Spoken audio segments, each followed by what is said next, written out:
bienvenidos a un nuevo video. El día de hoy quisimos hacer esto, un debate. Vamos a ver la opinión de cada uno de ellos. Estamos en un lugar seguro en el cual cada uno puede dar su opinión y va a ser respetada. Esa es la idea, conocer los puntos de vista. Está interesante. Si les gustaría más como este tipo de videos, podemos hacer muchas cosas. Déjenlo en los comentarios. Hey, entonces, ustedes son de derecha, ¿verdad? Tienen esa postura y ustedes son de izquierda. Ok, esta va para los de izquierda. Definan qué es la izquierda. Si quieres comenzar tú. ¿Cómo es tu nombre? Mi nombre es Warlock. Ok, interesante. Para mí, la izquierda, más que verlo como un lado político, es una forma de vivir desde las personas que lo tienen todo y los que lo han nacido sin tenerlo también. Es una forma de empatizar en ambas clases sociales. Bueno, buenas noches. Para mí, mi nombre es Arturo Abella. Para mí la izquierda, pues yo sí lo veo como un término político. Siento que es el pensamiento más claro de querer salir adelante, de esforzarse, de trabajar, de ser empático con el otro, de preocuparse por el bienestar general, de luchar por una equidad a nivel nacional, por una igualdad. Para mí eso es la izquierda. Ok. Buenas noches, mi nombre es Sofía. Para mí la izquierda la definiría en una palabra que sería la igualdad. Para mí la izquierda es algo que aporta a tener como privilegios en parte y parte. Entonces, siento que apoya como mucho lo que es la democracia. Sí, lo definiría en eso, en igualdad. Listo, muchas gracias. ¿Cómo es tu nombre? Sofía. Ok, un gusto. Listo, vamos con los de la derecha. Definan lo mismo. Para ustedes, ¿qué es la derecha? Buenas noches, Andresito. Buenas noches a todos los que nos están viendo. Mi nombre es Emanuel García y para mí la derecha es lo que nos da voz a nosotros, los que creemos en los principios, en los valores, en la democracia, en un país con verdaderas oportunidades, con empresa, con libertades hacia todas las personas. Porque la derecha ha demostrado no quedarse solamente en discursos políticos, sino en realidades, en hechos, y nos justificamos con todas las cifras que nos apoyan para hacer una Colombia y un mundo mejor. Bien, bien, habla como de derecha. No, pues es como que no le veía la mano. Venga, la vio usted también. Ok, no, es que me gusta cómo se están expresando. Es eso, es chévere. Listo, vamos contigo. ¿Cómo es tu nombre? Buenas noches, mi nombre es Alejandro. Bueno, para mi definición de derecha, lo podría resumir en 3 palabras, que es familia, patriotismo y rectitud. Y millonarios. Digamos que para mí eso representa la derecha. Más allá de ser, digamos que de generación en generación, yo creo que también es una decisión que uno puede tomar bajo sus propios criterios y para mí representa eso la derecha. Bueno, hola a todos, mi nombre es Santiago García. Para mí la derecha también es un estilo de vida donde prima principalmente la equidad, donde prima la libertad de mercado, la libre empresa, el patriotismo y sobre todo un sistema donde todos podamos llegar mediante la meritocracia, porque desde la derecha creemos en un sistema político que permita cambiar las realidades de los colombianos y de la gente en general. Bien, bien. Para ambos, ¿cuál es su opinión con lo sucedido en Venezuela a manos de Trump? Para mí, con lo sucedido con lo de Trump, primero, no estoy nada de acuerdo con lo que estaba sucediendo en Venezuela. Definitivamente la izquierda no apoya las dictaduras, somos completamente democráticos. Entonces, la dictadura que llevaba Nicolás Maduro, primero, pues, de un rechazo total. Me parece que nosotros como latinoamericanos tuvimos pues un gran defecto al no atender esa necesidad a ese país cuando se debía hacerlo. Lastimosamente lo tomó pues Estados Unidos, pero pues Estados Unidos tiene ciertas pues segundas intenciones que no son muy beneficiosas tampoco para nosotros. Gracias. Estoy totalmente de acuerdo con lo que hizo el presidente Trump, porque si bien la izquierda es un movimiento que tiende hacia lo dictatorial, porque recordemos que Chávez era una persona que defendía las políticas de izquierda, recordemos que Petro, que es el presidente de Colombia de izquierda, apoyó abiertamente a Maduro, reuniéndose varias veces con él y mostrándole varias veces su apoyo. Entonces ahí es donde podemos ver, la izquierda es dictatorial y la izquierda les gusta todo el tema antidemocrático. Ahí viene Maduro, lleva varios años, un pueblo que ha dejado más de 7 millones de migrantes por alrededor del mundo, pobreza extrema altísima, una de las más altas del mundo, todas las problemáticas que nosotros como colombianos somos los que más la hemos podido ver. Pero Trump hizo excelente en haber entrado, haber sacado a Maduro, y tú mencionas también algo importante y es que dices que Trump va por beneficios económicos. Claramente dices, por ejemplo, el petróleo, pero recordemos que el petróleo se lo lleva China, se lo lleva Rusia, pero cuando Venezuela estaba bien, Estados Unidos lo apoyaba. Ok,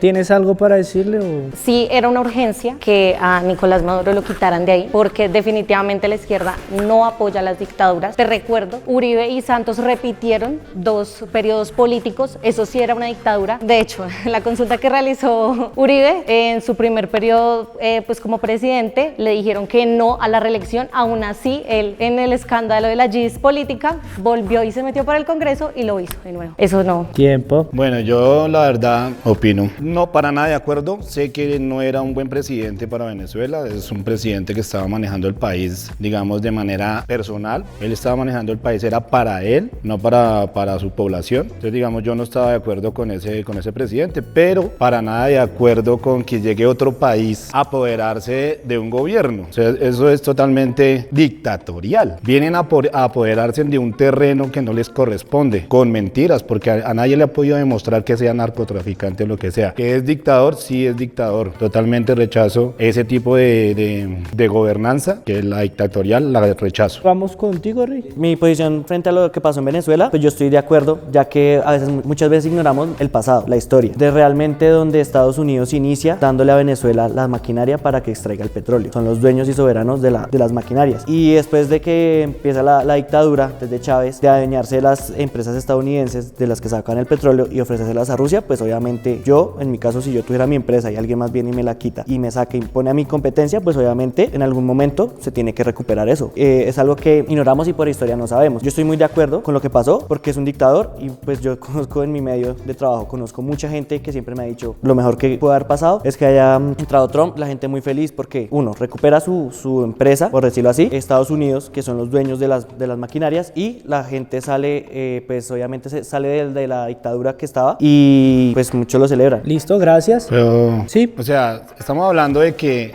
ustedes dicen que Estados Unidos está en su libre derecho de ir a tomar la tierra que quieran porque ellos dicen ser dueños de eso. Ninguno de nosotros puede asegurar que realmente lo que usted está diciendo sea verdad, que ellos se fueron a recuperar. Es que estamos hablando de que ellos fueron y sacaron a un presidente con el dicho de que era un narcotraficante. Ellos no dijeron vamos para recuperar nuestras empresas, dijeron vamos a sacar a un narcotraficante. O sea que usted está diciendo de pronto cosas de lo que no está seguro. Listo, tiempo. Gracias. Vamos contigo. Mi posición en frente de lo que pasó, de que Trump pasó lo de Maduro y todo esto, no estoy de acuerdo porque Estados Unidos estaba con el lema de querer también ayudar a la gente de Venezuela, pero si tanto están de humanitarios, ¿por qué tampoco ayudan a la gente de Cuba, que también lo está necesitando? Si no tienen como lo que estaban diciendo, lo del petróleo, tienen sus intereses de por medio. Entonces, totalmente desacuerdo con lo que pasó y me parece que Estados Unidos se cree dueño y señor de todos los países, entonces siento que tampoco están en el derecho de, o sea, tampoco apoyo lo que hizo Maduro y todo esto, pero no estoy de acuerdo con lo que pasó en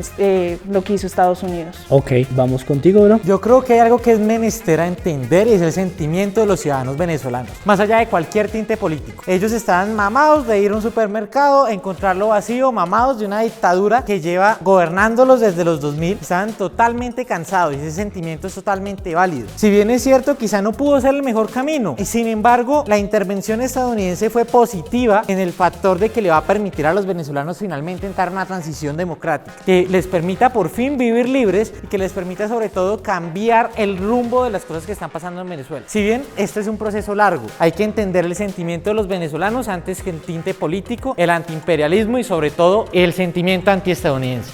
Claro. Le refuto lo que su merced está diciendo, es porque resulta que si eso fuese así, estaríamos hablando de que los venezolanos que están en Colombia se quisieran devolver, y ellos no se quieren devolver, porque aquí tienen una mejor economía, porque aquí les tienen buenos trabajos, porque aquí les está yendo bien, porque aquí están progresando, y no se quieren devolver a su país, por más que se han llevado a Maduro. Entonces usted no puede hablar por la idea de 1 millón de personas que usted no tiene idea si sí están pensando que lo mejor es que se han llevado a Maduro para volver, porque ninguno quiere volver. Yo conozco a muchos, y esos muchos que conozco no quieren volver, porque aquí les va mejor. Tiempo. ¿Puedo contraargumentar? Gracias, sí. Bueno, pues ahí es donde entran ustedes en una falencia argumentativa. ¿Por qué? Porque ustedes dicen que quieren que salga Maduro, pero si no es por la fuerza, ¿cómo va a salir él? Si a su pueblo le quitaron las armas. Fuera eso, tu argumento de que no estuvo bien que haya hecho eso Maduro es porque tú dices que los venezolanos no quieren volver. Pero si en Colombia, Dios no quiera, se volviera una dictadura, ¿acaso si todos salimos no estaría bien que alguien viniera y lo sacara? ¿O tú no volverías aquí a este país? Entonces ahí es donde entran y uno dice, entonces ¿cómo serían las cosas? ¿Te puedo argumentar? Sí, claro, claro. Resulta que es claro que cuando estábamos con los gobiernos de Uribe y de Duque, habíamos muchos que estábamos en desacuerdo, y por eso fue el estallido social, fue por lo mismo. Y gracias a ese estallido social se cambió del modo de gobierno. Eso puede pasar en Venezuela, en México, en Cuba, en Brasil, en cualquier cualquier lugar del mundo puede pasar lo mismo que pasó en Colombia. Quieren cambiar su modo de gobierno, para eso están las protestas, para eso está la parte de resistencia, porque aquí lo logramos resistiéndonos. Vamos con la siguiente pregunta. Muchas gracias a ambos. Esta es una pregunta interesante. ¿Cuál es su posición respecto al conflicto entre Palestina e Israel? Si quiere dar su opinión, ¿quién de los dos quiere comenzar? Si alguien quiere opinar, algo que sepa igual. Bueno, siempre muy de acuerdo con la democracia, porque es incoherente apoyar una democracia y apoyar a Palestina. No, cuando digo que no apoyo a Palestina, sino apoyo a Israel, no estoy en contra del pueblo palestino, sino un pueblo que ha estado sometido por una guerrilla, por un grupo terrorista que es Hamas, porque cuando peleamos por libertad, peleamos por la libertad de los palestinos que están sometidos por su grupo terrorista. Israel lo que ha hecho es defenderse, porque recordemos que el 7 de octubre no fue Israel quien atacó a Palestina, fue Palestina quien mató a más de 1000 judíos en el peor ataque después de todo el tema del holocausto. Por eso mi defensa siempre será por la democracia, por la vida, por Israel. ¿Puedo refutar? Claro, claro. No, igual vas tú. En caso, si tú dices defender la vida, entonces para ti está bien la violencia, para atacar más violencia. ¿Por qué? Sí, listo. Palestina inició el conflicto, pero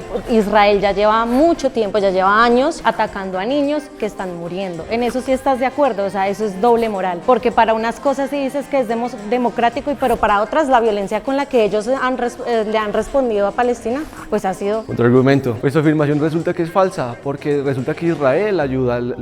Palestina sobrevive gracias a Israel, a que ellos le dan trabajo, le dan la electricidad, el agua. Todo lo que tiene Palestina es gracias a Israel, y eso no me lo puedes desmentir. Segundo, ¿quién atacó más de, como si no estoy mal las cifras, como 39 veces a alguien? Fue Palestina, sin que Israel se defendiera. Y existe el derecho a la legítima defensa. Israel no ataca a población, Israel ataca a unos terroristas que se esconden debajo de la población civil. Bueno, mi punto de vista es que, pues, a pesar de que se haya iniciado con violencia, siento que si uno representa los principios conservadores, se supone, y según la Biblia también, uno no va a responder con más violencia, porque violencia va a generar violencia y eso va a ser una cadena que no va a tener final. Si Israel dice ser tan democrático como dice ser, pues pararía con esta violencia. Gracias. Si vas tú, Rey. Pues yo en mi posición con Israel, siempre voy con Israel, ya que conozco la historia del conflicto. Israel siempre se ha sometido también a ataques desde muchos años, no hablo de Palestina, sino ataques anteriores, y ha resistido sin violencia hasta donde más pudo. Obviamente es como yo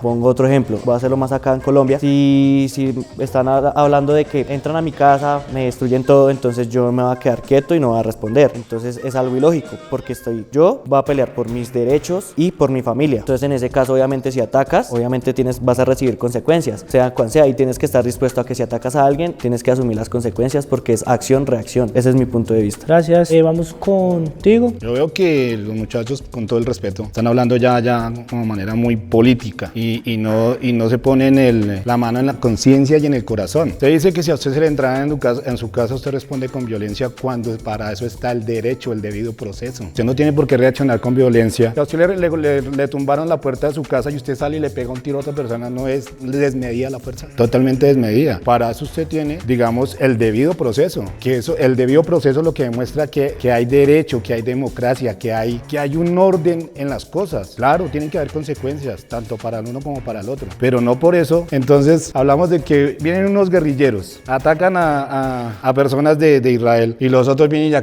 y arrasan con toda una población. Eso es inequívoco. Nadie puede estar de acuerdo con que maten niños inocentes de cualquier tipo de guerra. Tiempo. Gracias. Pues bueno, mi contraargumento es muy sencillo, lo voy a ejemplificar acá en Colombia. Listo, se me entraron a la casa, me mataron a mi familia, entonces pues yo obviamente pues sí tengo mi debido proceso, pero pues no entiendo por qué se creó entonces el tema de acá en Colombia. La JEP, que le dio beneficios a los guerrilleros que mataron, torturaron, les dio curules. Entonces para mí eso no me parece justicia, porque no han pagado ni un solo día de cárcel por los crímenes que cometieron. Entonces ahí deja ver el tipo de democracia que están defendiendo, porque muchos se aliaron, si vemos la mayoría del partido tema de los desplazados de las FARC, el partido FARC, son asesinos. Resulta que la JEP no se formó en este gobierno. La JEP viene trabajando desde hace muchos años atrás, porque la nombró fue un presidente de derecha, fue el que organizó todo ese proceso para que haya aclaración a todos los delitos de deshumanidad que hubieron en este país. No fue este presidente, no fue este gobierno, no fue un gobierno de izquierda quien generó la JEP, no fue este presidente. Listo, muchas gracias. Algo principal es que hay que recordar que aquel gobierno que instauró la JEP en Colombia traicionó los principios de el lado del cual estamos nosotros, el cual es la derecha, e incluso terminó favoreciendo, como sabemos, a los guerrilleros, terminó favoreciendo a múltiples personas que hoy se acobijan en esta bandera, en esta justicia especial para la paz, con el fin de poderse escudar de sus delitos, y en muchas ocasiones no terminan respondiendo realmente por los hechos que cometieron. Bueno, les recuerdo, la JEP no solo reivindicó a los guerrilleros, también a los paramilitares, muchos de ellos también. Y a los mismos policías. Sí, hasta los mismos policías, sí. También aceptaron ayudarles al gobierno en cambio de reducción de pena también. Entonces, pues no solo habla de guerrillas, sino también de paramilitares, fue ambos. Listo, muchas gracias. Bueno, desde mi posición hay que entender principalmente dos cosas. Primero, no se puede justificar al gobierno israelí por los hechos que está efectuando en este momento. Pero eso tampoco implica que nos pongamos del lado de Palestina y terminemos justificando a Hamás. Yo creo que es menester en este conflicto entender que de los dos bandos está existiendo una violencia muy grande que los está afectando significativamente, y ello no va a implicar que nos pongamos de un lado o del otro, sino debe implicar que debemos entender este conflicto como una situación que debe ser mediada desde lo internacional, pero también entendiendo al gobierno de Israel y el por qué terminaron atacando, obviamente, una guerrilla terrorista que muchas veces no corresponde al derecho internacional y que en muchas ocasiones termina siendo esta la única forma de contraatacarlos. Listo, muchas gracias. Mi posición ante el conflicto Israel-Palestina, sencillamente lo voy a decir así, me parece que Israel está cometiendo un genocidio contra Palestina. Él decía que Israel estaba haciendo esto que por los terroristas, etcétera, pero entonces ¿por qué cometer un genocidio contra todo el pueblo palestino? También decía que porque estos terroristas no pagaban cárcel, sabiendo pues, metiendo acá a Colombia, porque Uribe no ha pagado cárcel por todos los falsos positivos que se han cometido durante todo el mandato de la derecha. Entonces, simplemente no estoy de acuerdo con todo lo que ha hecho Israel. Listo, muchas gracias. ¿Alguien quiere agregar algo más? Sí, usted dice unas palabras muy coherentes, ¿sí? Que no es la manera. Israel, definitivamente esa no es la manera. Sin embargo, lo hizo. Y defender eso que hace, estamos entonces, o estarían ustedes en contra de lo que ustedes nos dicen que es defender la vida. Listo, muchas gracias. Vamos a cambiar un poco la temática y supongo que ambos son de Bogotá. ¿Todos son de Bogotá? De Chía, de Chía. Ok, bueno, no, pero este es un tema que yo creo que les va a interesar un poquito eso para apropiarse de la capital. ¿Ustedes qué opinan? Para ambos, ¿metro elevado o subterráneo y por qué? Hay como para que la gente también se eduque. Ahorita está Bogotá haciendo el metro, entonces no sé si eso ya se definió. Bueno, pues respecto a eso, la primera línea hay algunos elevados y otros subterráneos. Según mi punto de vista, la verdad, esto tiene que ser muy bien analizado. No se puede decir, no, háganlo todo subterráneo, todo elevado, porque la verdad es como mejor se ven las condiciones del lugar para hacerlo. O sea, para esto tenemos, se supone en el gobierno, tenemos pues especialistas que pueden analizar esto. Donde sea mejor elevado, pues donde sea mejor subterráneo. La verdad, no entiendo por qué ejercer una pelea por eso. Claro, no, es simplemente una opinión, claro.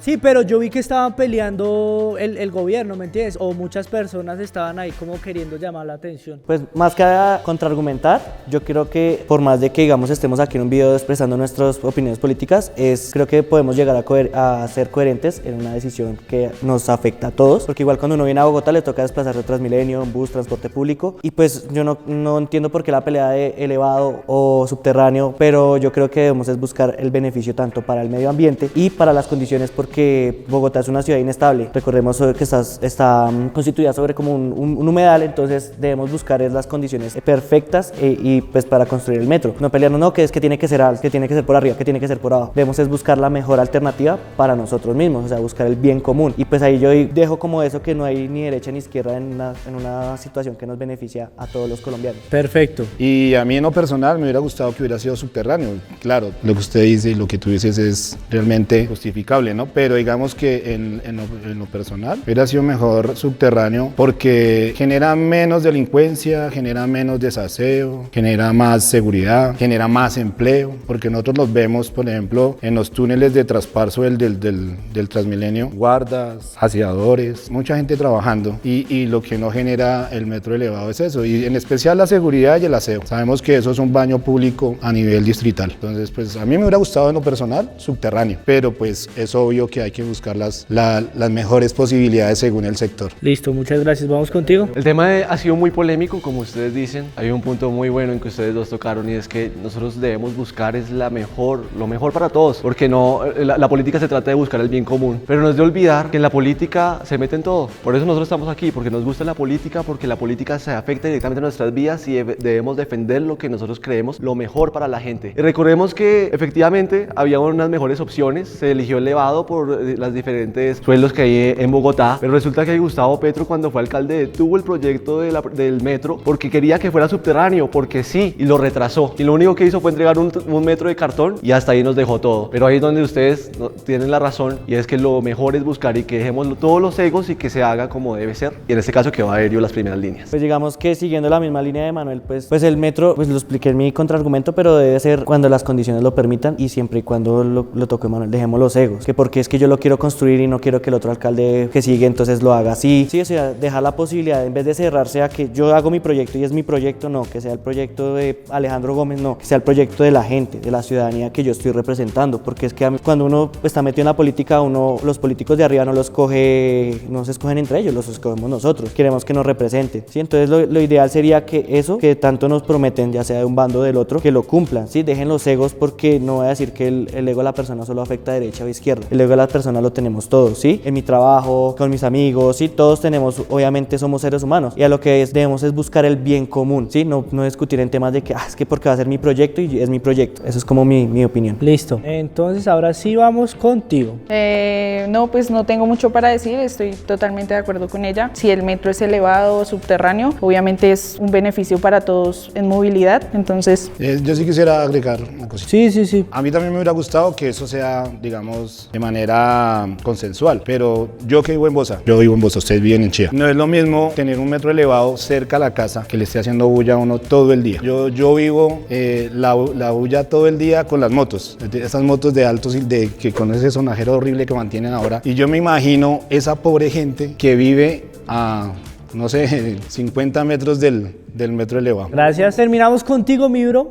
Bueno, al igual que como lo expresaron varios de mis compañeros aquí presentes, yo también estoy de acuerdo con que esta es una pelea que no se debería dar, sino se debería realmente encontrar la mejor forma. En lo personal, yo estoy de acuerdo con el metro elevado, principalmente por ejemplos como el caso de Nueva York, donde se encuentran múltiples ratas en los metros subterráneos, donde se encuentran habitantes de calle. Teniendo también en cuenta la situación de la ciudad de Bogotá, se pueden presentar inundaciones frecuentes. Ya vemos en la Autonorte, entre otras más vías, que se presentan inundaciones de forma frecuente, y esto se podría llegar a presentar en un metro subterráneo. Si bien el metro elevado no es perfecto, sí considero que es la mejor alternativa, pero igual, reitero, totalmente de acuerdo con esa armonía de buscar la mejor solución. Chévere que creo que todos están de acuerdo con esa postura de que se haga algo y por el bien de todo Bogotá. Eso está bien, que aparte de que tengan sus diferencias políticas, ambos están de acuerdo en que lo bueno es para Bogotá, o sea, que sea lo bueno para Bogotá. Listo, vamos con la siguiente pregunta. ¿Cuándo son las elecciones presidenciales y al Congreso? Bueno, las elecciones del Congreso son este 8 de marzo. ¿Y las presidenciales? Las presidenciales... En mayo. En mayo, sí. Si no me falla la fecha, 8 de mayo. Ok, ¿alguno de los dos que dé una invitación a los jóvenes para que voten y pues se apropien del país? Los de 18 ya pueden votar, entonces alguien que quiera. Bueno, los invitamos a todos a votar en estas épocas electorales tan importantes para Colombia, porque la política tiene que ver con todos. Muchas veces vemos la política desde afuera, pero cuando suben los precios, cuando hay mejores situaciones o peores, todo tiene que ver con política. Nuestra vida es una vida política, queramos o no, y no participar también haces política, pero eso lo único que va a hacer es perjudiciarte a ti mismo. Por eso, no te voy a decir por quién votar, pero busca una persona que sea íntegra en sus caminos, que no tenga investigaciones, que haya bueno hechas cosas, que proponga soluciones y que conozca bien los problemas del país. Mucha gente vota o no quiere votar porque no sabe qué beneficio les trae. Nosotros como jóvenes de pronto queremos irnos del país a viajar, 10% de descuento en el pasaporte, presentando el certificado de votación. Nos dan también beneficios en las universidades públicas, el 10% de descuento, también presentando en las universidades privadas, presentando el 10%, el certificado de votación, y nos dan el 10% de descuento. Hey, muchas gracias. Importante conocer posturas, que ustedes también, siento que muchos jóvenes están desconectados de la política. Obviamente es un tema harto para algunos que no les interesa, pero está bien, pues eso, colombianos que estén acá, que es casi un 80% conocimiento de mi audiencia. Estos espacios es bueno para que conozcan estas cosas. Si les gustaría, déjenmelo saber en los comentarios. También sus opiniones frente a cada uno es importante, y eso, ver sus comentarios, qué opinan frente a estas posiciones. Continuamos con la... sí, tú. Sí, pues la invitación es a que nosotros los jóvenes asumamos la dirección de nuestro país. Si no lo hacemos nosotros, nadie más va a venir a hacerlo. La manera en la que usted también se puede acercar, pues es indagando, es preguntando, nunca se quede con la duda. En un país en el que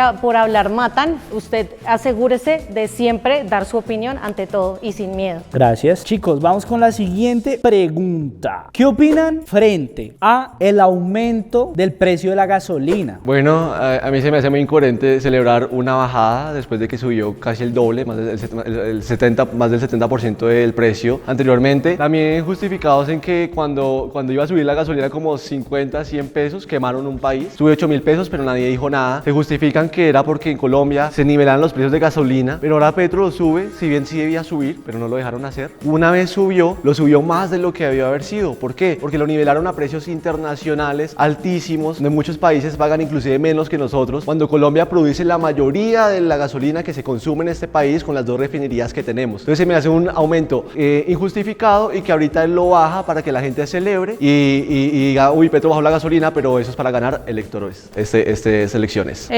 Bueno, lo que yo le tengo que decir a él es, pues la gasolina aumentó, básicamente por una deuda que había dejado nuestro expresidente Duque. Entonces la gasolina obviamente se tenía que pagar esa deuda que teníamos. Y pues obviamente, cómo no celebrar la baja de gasolina sabiendo que mucha gente se moviliza en sus motos, domiciliarios, etcétera. ¿Cómo no vamos a celebrar eso? Sabiendo que obviamente tuvo su subida para pagar una deuda que había quedado. Y la cual ya se pagó. Contraargumento. Si bien es cierto que la deuda se dejó del expresidente Duque, yo no entiendo por qué entonces en campañas Petro, siendo senador en ese periodo, prometió que la gasolina no iba a subir más de 9.000 pesos, cifra que ustedes deben conocer y que él mismo reconoció. Sabiendo que es senador, pues él obviamente sabía la contingencia que tenía el país. Entonces, en vez de ser realista al pueblo, porque prometió algo que no cumplió. O sea, yo dejo de ser contraargumento así, porque prometió algo que no cumplió y sabía que estaba pasando. O sea, ¿crees que hubo populismo en esa decisión? Sí, porque él, siendo senador, sabía cómo estaba el país y... Ok,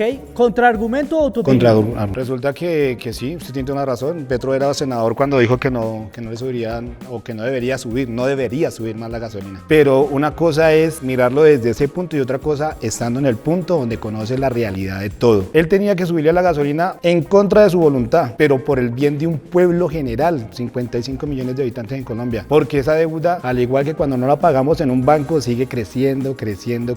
Ahorita, sí, 500 pesos, pero así empezó a subir, de a 500, de a 600. Ahorita ya dijo que 500 para bajar, y así irá bajando, de a 500, de a 600, de a 1.000 pesos. Listo, muchas gracias. Vamos con la opinión de alguno de ustedes. Pues bueno, en ese caso, pues una cosa, el tiempo cuando él era senador, aún no había quedado esta deuda que la generó el expresidente, pues a base de esta deuda y a que el precio internacional había que nivelarlo.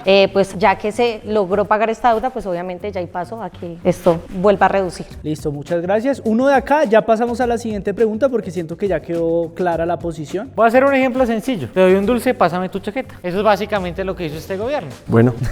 Entonces, en palabras sencillas y del lado de mis compañeros, por elecciones, por populismo, le baja 500 pesos a la gasolina cuando ya ha habido un aumento. Si bien es cierto que existe esta deuda en el Fondo Rotatorio de Combustibles, o que existió, esta deuda se pudo haber subsanado de otras formas. Tenemos casos internacionales donde no necesariamente se le ha subido el precio de la gasolina, sino dicha deuda pudo haber sido compensada desde otros lados del sector público. Bien sabemos el derroche en el cual estamos en este gobierno, ejecuciones del 1.4% en el Ministerio de la Igualdad, entre otros sectores que hubiesen ayudado a que ese presupuesto hubiese llegado a las gasolinas y por lo tanto no se hubiese dado este incremento como se dio, y quizá tendríamos un precio mucho menor. Muchas gracias. Pues si vamos a hablar de derroche, en el anterior gobierno, la exministra de Educación se robó 70.000 millones de pesos y hizo un libro promocionándolo. Entonces, pues a mí también eso me parece muy populismo. Y si hablemos de que entonces ningún gobierno podría ni bajarle a la canasta familiar, ni bajarle a la gasolina, ni bajarle al transporte, porque entonces sería populismo. Y básicamente ellos están argumentando su punto desde el populismo, sabiendo que Petro, siendo presidente, tenía que subsanar esa deuda, como ustedes dicen, de alguna forma, pero también algunas propuestas que da él, muchas se las debate la derecha. Entonces, ¿cómo más iba a hacer él si no era subiéndole a la gasolina? Igual la deuda quedó saldada y la gasolina bajó. Empezó a bajar. Bueno, a mí se me hace muy incoherente. Yo entiendo que no había gobiernos perfectos anteriormente, pero es que Petro ahorita tiene toda la plata del mundo. Recordemos el presupuesto general de la nación en 2022, que era de 350 billones. Hoy tenemos un presupuesto de más de 500 billones, donde hay escándalos como la UNGRD, donde por cierto las cifras que tú mencionas se quedan en pañales. Le entregaron más de 30.000 millones a un proyecto para proteger una inundación, y se lo entregaron a una empresa que tenía nexos con el ELN. Entonces se me hace incoherente acusar a los demás. Muchas gracias. Muy rápidamente, como a mí me gusta llamarla, la unidad de gestión para la corrupción. Tenemos el caso de Córdoba, que no se ha atendido, encontramos otras unidades, encontramos el Ministerio de la Igualdad, encontramos todo el tema con Laura Sarabia, entre otros muchos temas de corrupción que incluso incrementan los de gobiernos pasados. Además, agregar que hay 100 billones de pesos que no han utilizado el gobierno para el tema de construcción de obras. Ahorita en este momento 60 obras están paradas porque el gobierno nacional no les ha dado el dinero que es destinado para ello. Precisamente porque el Congreso le negó el presupuesto. Es por eso. Y en palabras claritas de Gustavo Petro dijo que él no iba a parar la inversión social por construir carreteras, ni por construir peajes, ni nada de eso. Hay muchas obras que están paradas, sí, pero él ha sido claro en que no le va a quitar ni un peso a lo social. Educación, seguridad, bienestar, o sea, hay que ser coherentes con eso, ¿sí? Porque no podemos pedirle que se desmande haciendo obras y descuide el resto, lo realmente importante. Gracias. Excelente contraargumento, y lo que tú dices es totalmente falso, porque si revisamos el presupuesto general de la nación de 2024 a 2025, se redujo en 20 millones la inversión. En el presupuesto general de la nación se redujo 20 billones y aumentó el gasto en funcionamiento. ¿Qué es eso? Burocracia, nuevos cargos, más de 11 embajadas que no han servido para nada. ¿Lo dice quién es? El mismo Estado, el mismo Ministerio de Hacienda. 100 billones aumentó el gasto en funcionamiento, disminuyó 20 millones la inversión. Entonces lo que tú dices es totalmente falso. Tan falso como que le bajó el sueldo a los congresistas, que eso es parte del derroche de este país. El sueldo de los congresistas, eso es un derroche de plata. El único que lo ha hecho es este gobierno. Pero aquí hablas de que todo el tema es de los congresistas, pero es por la inoperancia de Petro. Petro está proponiendo un nuevo presupuesto general donde se tenga que endeudar más, donde tengan que hacer nuevas reformas tributarias que tanto nos han afectado al país, cuando Petro tiene el presupuesto más alto de la historia de Colombia y la ejecución más baja. Un claro ejemplo, el Ministerio de la Igualdad, con una ejecución del 1.4%, un ministerio que costó 1.2 billones, donde 800.000 millones han sido solamente para gastos en funcionamientos. Un gobierno de burocracia. Realmente me parece muy lógico que hablen de temas de corrupción en este gobierno. Siento que la derecha, específicamente los uribistas, no tienen el derecho moral para justificarse con la palabra corrupción, sabiendo que han causado tantos daños en más de 200 años. Y pues realmente nos ponemos a pensar y eso no es cultura. Ok, muchas gracias. Ey, diga, ustedes son uribistas y ellos son petristas, para tener claro. Ok, listo. Bueno, chicos. Quiero aclarar ese término. O sea, yo sí defiendo el gobierno de Gustavo Petro, pero no es porque sea petrista, es porque soy progresista. Me gusta la ideología, más no la persona. Sí, yo también estoy de acuerdo con él.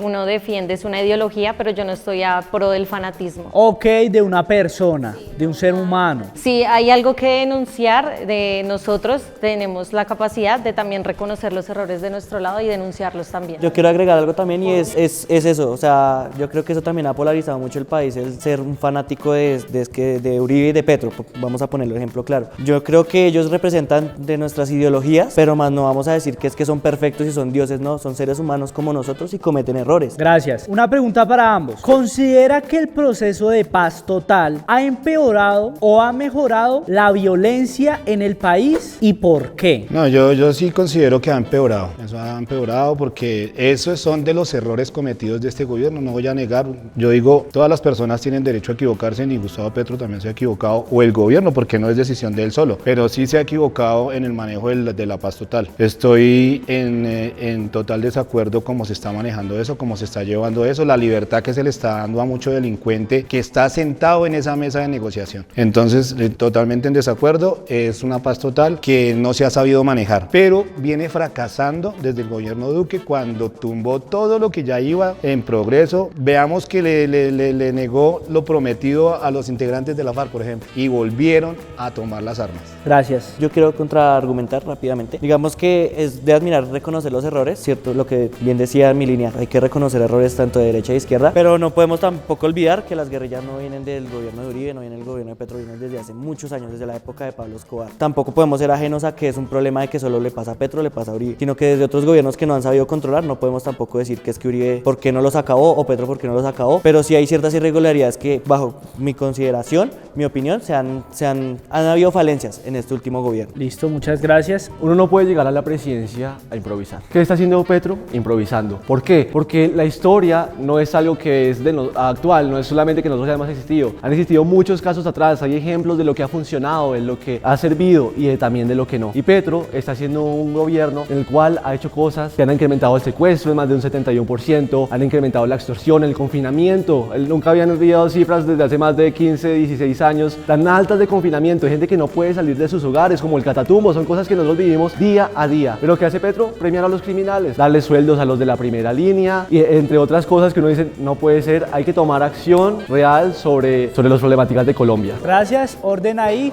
¿Quién va a hablar? Los sueldos de la primera línea, eso es un invento que sacaron, pero eso no está confirmado ni está comprobado por ningún lado, primero. Segundo, estamos hablando de que improvisar un gobierno que llega y sienta a los integrantes, tanto de un lado como del otro, a que negocien, a que hablen, cuando Andrés Pastrana le entregó medio país a las guerrillas. Entonces, ¿quién improvisó? Bueno, es muy fácil porque resulta que efectivamente a las guerrillas les había entregado, a los anteriores presidentes, antes de Uribe le entregaron el país a las guerrillas. Colombia era un país tomado por las guerrillas. Uribe dejó más de 55.000 desmovilizados entre guerrillas y paramilitares. La guerrilla estaba casi acabada, los problemas de Colombia están en muy buen rumbo, pero gracias a las problemáticas de Petro aumentaron las hectáreas de coca a sus niveles históricos más altos. El Clan del Golfo aumentó en un 55%, el ELN en un 22%, aumentaron las FARC, todas las cifras. Tiempo. Que cabe aclarar que entre estas cifras que él prometió, pues están los más de 6.402 falsos positivos que él dejó para cumplir supuestamente. Precisamente en esta pelea de la derecha y la izquierda por designar quién era guerrillero, quién era paramilitar, pues calaron muchos campesinos que no tenían ningún bando y terminaron siendo pasados por guerrilleros cuando en realidad nunca lo fueron. Entonces hay que tener cuidado con esas cifras porque entre esas cifras pues hay un delito de lesa humanidad. Yo voté por Álvaro Uribe en los primeros 2 gobiernos de él y voté por Duque. Y si hay algo de lo que yo me arrepiento, que casi no ha sido nada, me arrepiento de haber dado mi voto a esas 2 personas. Porque no es desconocer uno la realidad de un país. Para eso está el internet, para eso está la información, para uno leer y saber si es verdad o es mentira. A ninguna persona le pueden estar achacando algo que no hizo si no es verdad. Para eso hay demostraciones de que fue verdad. Mi contraargumento acerca de la cifra de los 6.402, una cifra que ya por la misma JEP fue desmentida, esa cifra no abarca los 1.500, pero bueno, ya que me hablas de cifras, yo también quiero preguntar acerca de los más de 21.000 jóvenes reclutados por la guerrilla, porque si te da como el duro de por 6.000 personas, pues 21.000 personas también es alarmante, y son jóvenes, fueron parte beneficiosos del proceso de paz, que ahorita están en el Senado, como por ejemplo la hija de la senadora, que todavía sigue delinquiendo en el ELN. Tiempo. Respecto a la cifra real, los 6.402 falsos positivos solo son del parte de los falsos positivos. En realidad, las víctimas del conflicto armado en Colombia abarcan más de los 9 millones. Con el argumento, y es que estamos defendiendo aquí a quienes, a los colombianos, pero es ilógico apoyar a los colombianos, apoyar la vida, apoyar todo este tema que es tan importante, cuando apoyamos a un presidente que ha aumentado los grupos armados y han aumentado todos los asesinatos en Colombia, cuando nosotros defendemos a un presidente que bajó la cifra de 28.000 asesinatos, con una de las tasas más altas del mundo, del 60 de cada 100.000 habitantes, a la mitad, a 13.000, al 30 de cada 100.000 habitantes, porque Uribe es un presidente que ha defendido la vida y Petro ha defendido la muerte. Listo, chicos, voy a poner aquí un poquito de orden. Siento que ambos ya están dando su opinión, por ende, ahorita solo una persona aquí da la opinión y una persona aquí la opinión, porque han habido varios contraargumentos. Listo. Pues hablan de que estamos como prácticamente justificando los grupos armados que ha vuelto a traer Petro, sabiendo que en los gobiernos de Uribe ustedes justificaban el paramilitarismo y también las desapariciones de jóvenes. Como poner un ejemplo, llamarlos a un trabajo, como los jóvenes de Soacha, y desaparecerlos. Entonces, ustedes dicen que las cifras de los 6.402 no son reales, entonces, ¿qué me dicen de todas esas madres que siguen buscando a sus hijos desaparecidos? Gracias, vamos con ustedes. Uno no puede negar el conflicto y sería irresponsable si yo lo negara, pero yo tampoco puedo negar algunas verdades. Por ejemplo, Jóvenes en Paz, un programa que dicho por el gobierno Petro está hecho para que los jóvenes no maten. Les dan $1.000.000.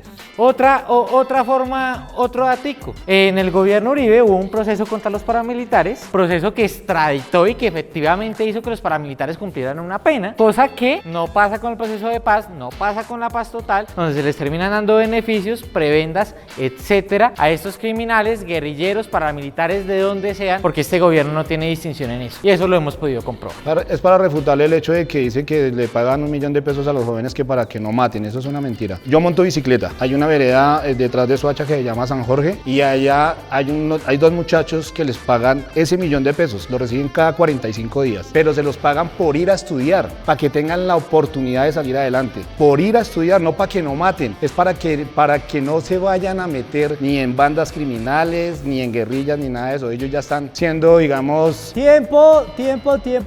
Vamos con nuestro gol. No, ya. 1 y 1. Sí, chicos, orden.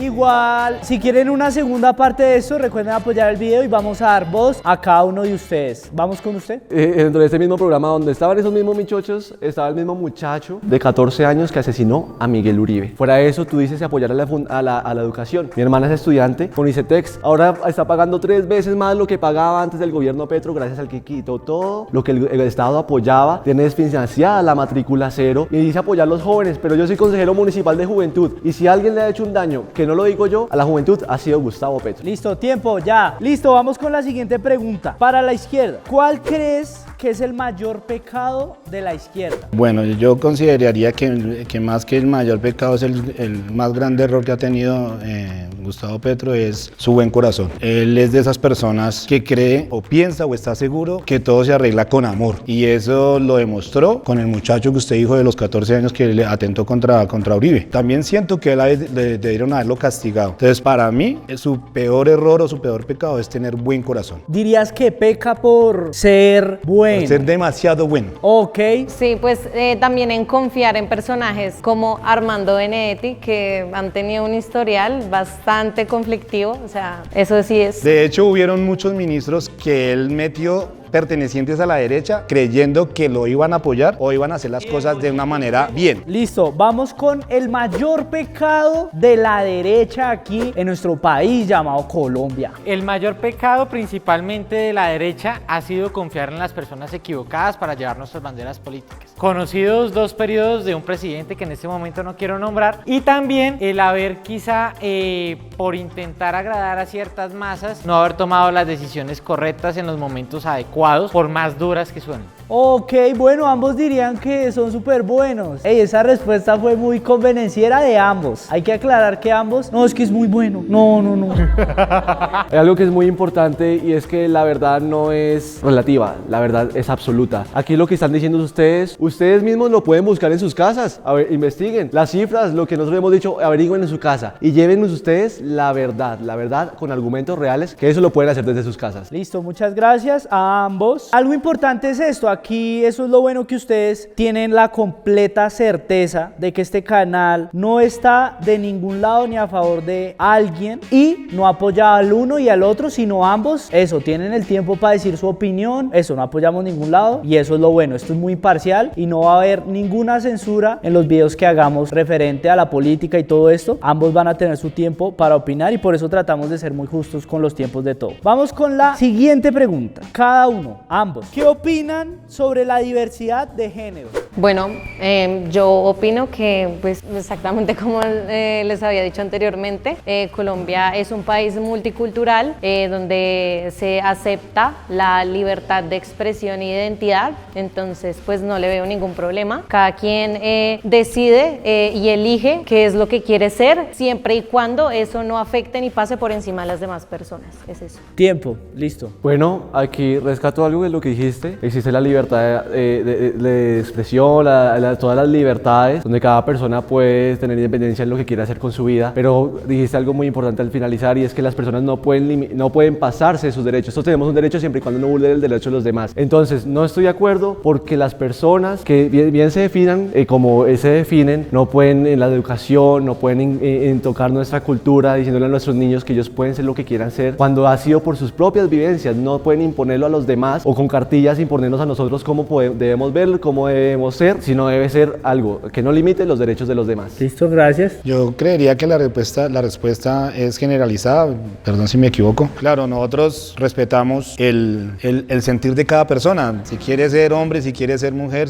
No estoy de acuerdo porque soy muy cristiano, ¿sí? Creo mucho en Jesús y en la palabra y en la Biblia, pero... Entonces, hombre con mujer y mujer con hombre. Lo correcto. Pero igual ni los discrimino, ni hablo mal de ninguno. Cada cual tiene derecho, ya llegará el momento en el que mi Dios los juzgue. Digamos que tú respetas, mas sin embargo exiges respeto de tu opinión. Sí, claro. Yo digamos que también estoy en contra, obviamente respetando, cada persona es libre de hacer lo que quiera, sí, tiene su libertad. Lo estoy en desacuerdo es que vengan a imponernos, estar ahí encima. Y más allá de que estemos o no en contra, hay que buscar es la raíz del problema, porque muchas veces ocurre algo que hace que lleve a esa decisión, ¿sí? Vemos muchos testimonios de que sí, no podemos cerrar los ojos y decir que son abusados sexualmente en la casa, sí, que han pasado por traumas, obviamente, pero la solución a veces es buscarla fácil. No, yo busco esto, no, hay que mirar la raíz del problema, cortar la raíz y acompañar en la solución, porque obviamente una persona queda marcada, pero no debemos es buscar una solución rápida y fácil, porque a veces lo fácil puede ser duro. Es buscar acompañamientos,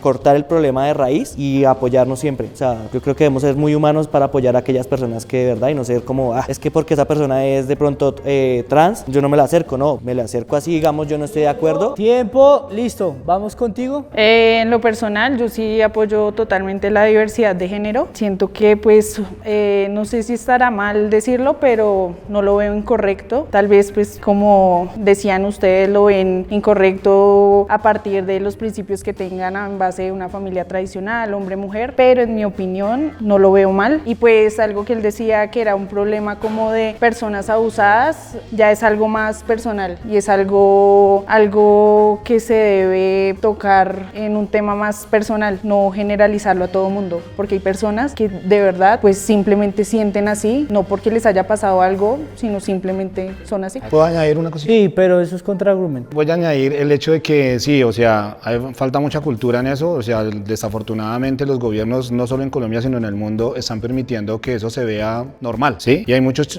muchachos en el colegio, lo digo porque sé de casos, en los que terminan siendo lesbianas o gays porque en el colegio, en el entorno, los hacen ver normal. Y cuando se dan cuenta, madre, como que la embarré. ¿Dirías que sería un poquito moda? Sí. Ok, bueno, gracias.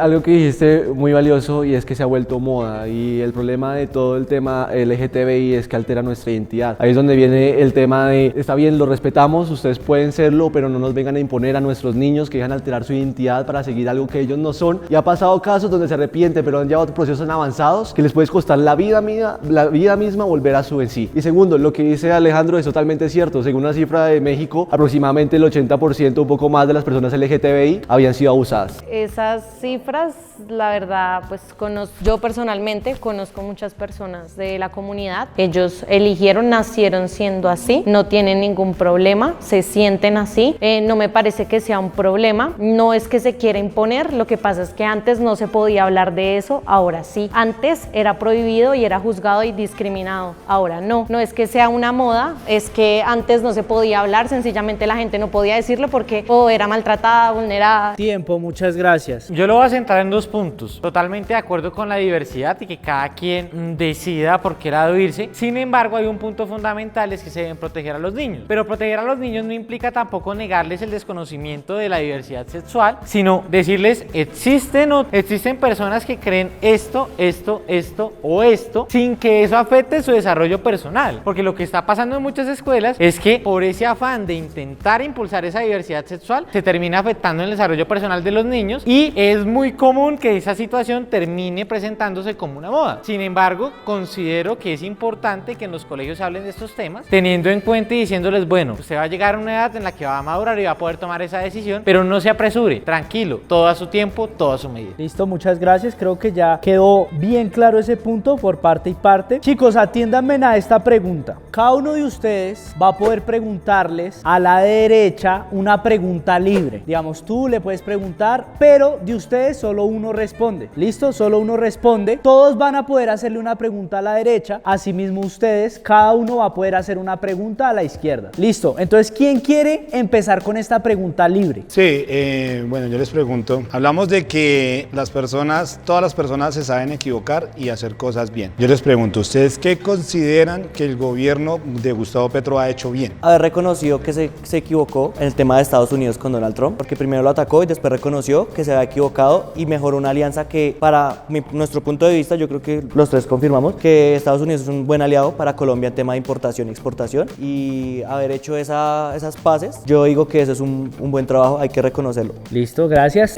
¿Alguno de ustedes o alguno de ustedes quiere hacer la pregunta a ellos? La misma pregunta en caso del expresidente Álvaro Uribe. No, yo sí le reconozco, como les digo, yo voté por él y obviamente pues la mayoría de las cosas fueron malas, pero reconozco que él tuvo la voluntad de ser el primer presidente en bajarse el sueldo, tuvo la voluntad de ser el primer presidente de minimizar el sueldo de los congresistas. Por eso salió a las calles a pedir firmas para ¿El plebiscito? Sí, porque él quería ser el primer presidente con menor sueldo, pensionarse con menor sueldo y que los congresistas tuvieran menos privilegios. Desafortunadamente la población no votó a favor y no se dio, pero eso se lo reconozco. ¿Para ustedes no creen que fue muy dura la decisión de Uribe al querer terminar con la guerrilla y con eso implementar como el paramilitarismo? Listo, bueno, resulta que Uribe no creó el paramilitarismo. El paramilitarismo es un problema que ha venido desde hace mucho tiempo, que no es culpa de Uribe, que tampoco se le ha culpado, y algo que ustedes inclusive dijeron, uno no puede culpar a alguien porque en Colombia existe la presunción de inocencia. Que Uribe no se le ha culpado por ser nexos con paramilitares, él no ha tenido los nexos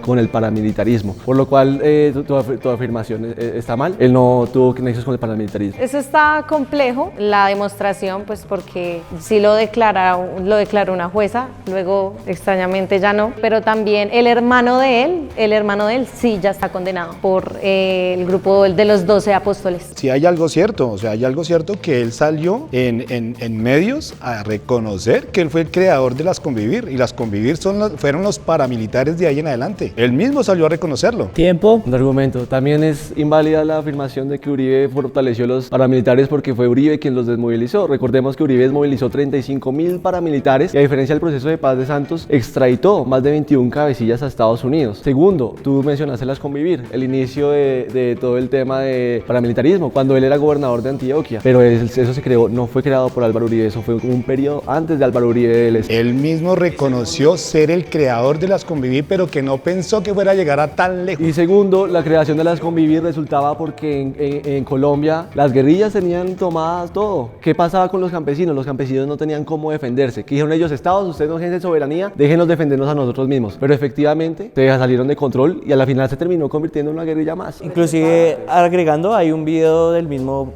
presidente Gustavo Petro diciendo que eso venía de la época desde Samper y antes de Uribe. El mismo Gustavo Petro, palabras de Gustavo Petro. Listo, damos por finalizado este tema. ¿Alguna pregunta para ellos? Yo tengo una y va referente a lo siguiente. Si ustedes quisieran darle un consejo a nuestro presidente actual, pero teniendo la limitante que este consejo deba estar relacionado con una política que se aplicó antes, que funcionó y que se dejó de aplicar en este gobierno, ¿qué consejo le darían? No, la ¿O verdad saltan? no. Sí, pasamos porque la verdad no. Sí, es que esta está profunda, esa está bien profunda. Entiendo, digamos, que al principio cuando hablamos del tema de Maduro, que ustedes tal vez alejaron un poco a Petro de Maduro, pero ustedes están defendiendo aquí una postura política, y no es para desconocer nada de que Petro se reunía con Maduro y que estuvo con una muy buena relación con él. De hecho, habían hasta llamadas. Entonces, ¿qué opinan ustedes de esta muy buena relación que tenía Petro, presidente de Colombia, con el dictador Nicolás Maduro? La misma postura que tomó él al contestarme la mía de ir a buscar, digamos, a Donald Trump, es lo mismo. Son países que tienen cercanía y que tienen negocio con nosotros. O sea, él nunca reconoció a Maduro como presidente, pero no dejó de negociar con él porque hay una población cercana a ese país que vive de ese comercio, tanto ellos como nosotros. O sea, así como es de coherente ir a hablar con Donald Trump, puede coherente seguir relaciones públicas con otro país vecino. ¿Es coherente hablar con un dictador criminal? Con el que sea. Igual él estaba manejando el país en ese momento. momento, porque no podía ir a entablar relaciones con ninguna otra persona que no fuera él, porque él era el encargado del país. Si vamos a hablar de criminales, pues Donald Trump no es que sea el ángel más santo de todos. Recordemos que él ahorita está acusado por pedofilia, y aún así él tiene que ir allá y establecer estas relaciones. Está en un proceso por intervenir en unas elecciones. Unas elecciones que le habían robado anteriormente. No, intervino en unas elecciones, no a favor de él, por eso está en proceso. Y además está en proceso, más no ha sido culpabilizado y se presume la inocencia de todas las personas. Cualquier persona que entre en un proceso, hasta que no demuestre lo contrario, sigue siendo juzgado. Ok, la postura de ustedes es que es el trabajo del presidente llegar a estos acuerdos, sea con quien sea, más no está de acuerdo con la persona. Ok, listo, muchas gracias. Terminamos con tu pregunta libre hacia ellos. ¿Por qué? Me imagino que todos son pro vida, ¿cierto? No es mi caso. No es tu caso. Bueno, pues esto sería más para pues, las personas que son pro vida. En cuestión, ¿por qué están en contra del aborto, pero por qué no reconocen el genocidio de Palestina, donde igual se están matando muchos niños? Tocas dos temas demasiado profundos como para definirlos en un minuto. Me estás tocando el tema del aborto. Yo creo que lo del genocidio no lo voy a tocar más porque eso ya lo aclaramos, pero sí me parece importante aclarar el tema del aborto. Primeramente, el aborto es un asesinato, porque lo que nosotros nos hace personas no es el hecho de estar aquí, sino es una esencia, es lo que somos, es nuestra vida. Y nuestra vida científicamente que se ha comprobado desde la concepción. Se han intentado investigar muchas cosas más, que desde cuándo late el corazón, desde cuándo tiene la capacidad de vida, etcétera. Pero somos personas desde el momento de la concepción, científicamente comprobado. ¿Y qué es un asesinato? La interrupción de la vida. Y estamos asesinando, o están, porque no me incluyo ahí, asesinando la vida de inocentes. Ahora, entiendo las tres causales consagradas en la sentencia C-355 de 2006, donde se consagra como, por ejemplo, por violación. Pero no es justo pagar un delito con otro delito. También cuando está en riesgo la vida de la madre. Esa también es muy válida, pero tenemos que proteger lo más posible la vida de nuestros niños. Tiempo. Pues es que hay doble moral. Te estás contradiciendo también porque dices defender la vida, pero no te importa la vida de los del otro país. Ok, eso era lo que tú decías. Listo, entonces ya te resolví lo del aborto. El aborto está 100% mal, pero entonces ahora vamos al tema de gas. Miren, ¿quiénes son los que están haciendo mal? Ustedes, está mal defendernos, está mal. Está el legítimo derecho a la defensa que está haciendo Israel. ¿Cuál es el problema? Que Hamas es un grupo terrorista que tiene debajo de sus edificios, en sus hospitales tenían sus bases militares, los lanzadores de misiles en zonas pobladas, y que Israel siempre ha avisado dónde va a atacar. Eso es justificado. O sea, se los puedo asegurar, ustedes lo pueden buscar. Israel siempre ataca, pero Hamas era el que bloqueaba las salidas. Israel tiene que defender su gente. Pero tú dices defender la vida, pero para otras ocasiones no, eso es doble moral. O sea, no hay coherencia. Si realmente no hay coherencia, si usted dice defender la vida de los niños, que fue lo que dijo ahorita, la vida de los niños en el aborto, y no defender la vida de los niños en una guerra, que es lo mismo cuando dijeron que reclutaron 21,000 niños más. Estamos hablando de niños. Para nada. Yo desde lo más profundo de mi corazón, digo yo que no hay ninguna cosa que justifique el asesinato de personas y mucho menos de niños, sea por lo que sea. Extendiéndome un poquito, usted dijo, si se meten a mi casa, yo voy a defender mi casa, y al salir a defender su casa, ¿estaría bien que usted en ese momento de ira o de defensa ir a matar a un niño? Listo, hay algo que usted toca muy importante, y es que obviamente a mí me duele el asesinato de los niños, me duele profundamente, pero hay una diferencia muy grande entre asesinar y matar. ¿Qué es asesinar? Cuando ustedes los hacen con una intención. ¿Qué es matar? Cuando uno lo hace como en defensa propia. Cuando usted mata en defensa propia, no está mal, porque alguien le está agrediendo su vida y usted tiene el derecho de defenderla, sin la intención de asesinarlo, y eso es lo que está haciendo Israel. Está defendiendo sus niños, porque les duelen los niños de Hamas, pero no les duelen los niños de Israel, y además que Israel lo que hace es defender su gente, mientras que los terroristas escudan en la gente. Nosotros nunca dijimos que lo que hizo Israel y Palestina esté bien para ningún lado. Es que no está bien para ningún lado. Es defender el derecho a la vida. Es que no está bien para ningún lado, sea el que sea, no está bien. Bueno, pues en respecto de que tú dices que Israel está en todo su derecho de defenderse, pues yo lo ponía más en el caso de las mujeres. Las mujeres estamos en todo nuestro derecho de elegir en qué momento ser madres. Entonces, pues lo que les decía, me parece un poco pues como doble moral, que sí defiendan la vida y que la mujer tiene que ya tener el bebé, pero pues allá unos niños a él se puede defender y matar. Y siento que él también habla de su posición como hombre al decir que una mujer violada, que por qué hacer como, bueno, lo de la violación y asesinar al bebé. Entonces siento que habla desde su posición como hombre, sabiendo pues que él no va a sentir eso. Okay, aquí quiero agregar algo, y es que la verdad no es relativa, o la verdad no es solamente de un hombre o una mujer, sino que todos tenemos derecho a hablar sobre todos los temas, porque somos seres humanos ante todo. Entonces, el asesinato es la interrupción de la vida. Un bebé está vivo desde la concepción, confirmado científicamente. Interrumpir un embarazo es asesinar un bebé, eso es un asesinato. asesinato. Nos guste o no, el aborto es un asesinato. De igual forma, y como yo lo dije anteriormente, yo soy el que aquí no me considero pro vida por una razón. Porque yo siento que esta decisión debe alejarse de los polos y debe empezar a entrar en un gris. ¿Y cuál es el gris? Tiene que haber acompañamiento a la mujer a la hora de tomar la decisión. Tampoco no se puede hacer que, pum, tuve relaciones sexuales, aborto. No, se tiene que ver como una última opción. Se le tiene que dar el acompañamiento a la mujer, se le tiene que dar la propiedad para que ésta pueda decidir, pero ello no debe implicar en ningún caso que se termine esto volviendo en un tema de polos, sino más bien un tema de acompañamiento a la mujer, para que en muchos casos también se le ayude a tener el hijo si lo quiere tener, que literalmente no digamos matemos pobres para que no nazcan, sino que se le pueda dar ese acompañamiento en todos los casos según la decisión que ella quiera tener. Por ejemplo, usted dijo que entonces Israel entonces no tenía derecho a defenderse. Yo pregunto, ¿cómo el gobierno de Estados Unidos sacó a Maduro? ¿La fuerza? Con tecnología lo sacó. Sí hubieron 2 o 3 bombas, creo. Los muertos fueron mínimos. No estoy de acuerdo con los muertos, pero ¿cómo lo sacó? Lo sacó con tecnología, sin tener que desbaratar el palacio de la presidencial allá, sin tener que pelear con nadie allá. Lo sacaron y allá lo tienen. La misma tecnología que tiene Estados Unidos lo tiene Israel. ¿Por qué no utilizaron esa misma tecnología para acabar con esas guerrillas? ¿Por qué tiene que ser directamente a la población? O sea, medios hay. Y hoy en día, en la actualidad, muchísimos, porque la tecnología no para de avanzar, sobre todo en guerra. Entonces no podemos justificar la matanza de personas de un lado o del otro cuando la tecnología puede evitar ese tipo de matanzas. ¿Estarían ustedes de acuerdo con una invasión israelí a Palestina que tomara todo el Estado? Estamos hablando de que no estamos de acuerdo ni del un lado ni del otro, pero que hay medios para tratar de evitar o minimizar ese tipo de muertes, los hay. Y está demostrado con lo que hizo Estados Unidos al llevarse a Maduro con tecnología, porque lo sacaron muy fácil, con tecnología. Listo, muchas gracias a ambos por su tiempo. Eso, si les gustaría una segunda parte, ya saben qué hacer. Los leo en los comentarios. Sus opiniones también van a ser escuchadas en los comentarios. Los quiero mucho. Bye. De verdad, un gusto. No, sigue bien. Un gusto. No, bien.